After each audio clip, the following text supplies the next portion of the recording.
الضمائر الشعبية الكل يعلم بأن الانتخابات ما هي إلا مسرحية ومكتوبة يكذبونها على الشعب المغربي لسنين وعقود طويلة يا الشمس. ووقت ايامك طاب عليك يا تكذب وقت ايامك طاب عقنا بيك يا تكذب وقت ايامك طاب عقنا بيك يا تكذب وقت ايامك طاب عقنا بيك يا تكذب عقنا بيك يا تكذب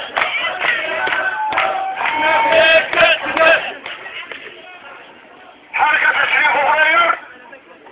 اللي هي حركة ديال الجماهير الشعبية، حركة مدافعة نصف الجماهير الشعبية، الجماهير الكادحة،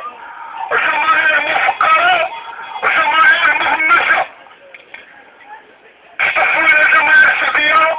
لتقول لنا هذه انتخابات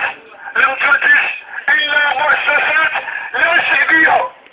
مؤسسات لا شعبية لا تمثل الجماهير الشعبية وما كيمثلش المغاربة هذا،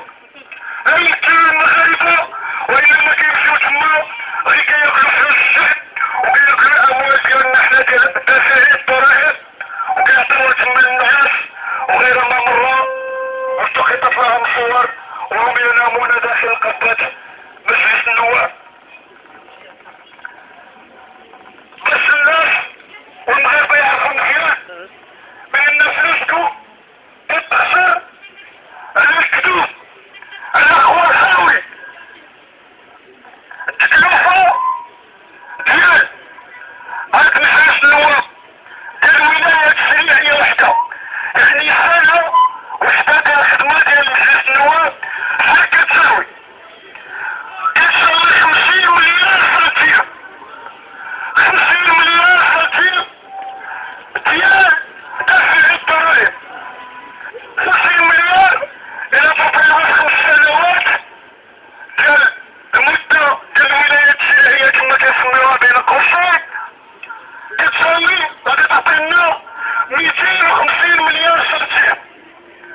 250 مليار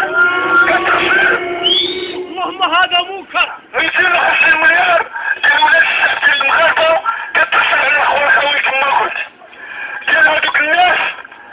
اللي ما كيمشيو تما. هادشي كله بالإضافة للامتيازات اللي كيحصلوا عليها، الامتيازات ديال النقل ديال لي ديبلاسمون ديال هادي ديال هادي ديال هادي وكله واش كيصح الصالح ديال الشعب المغربي؟ عمرو ما يصح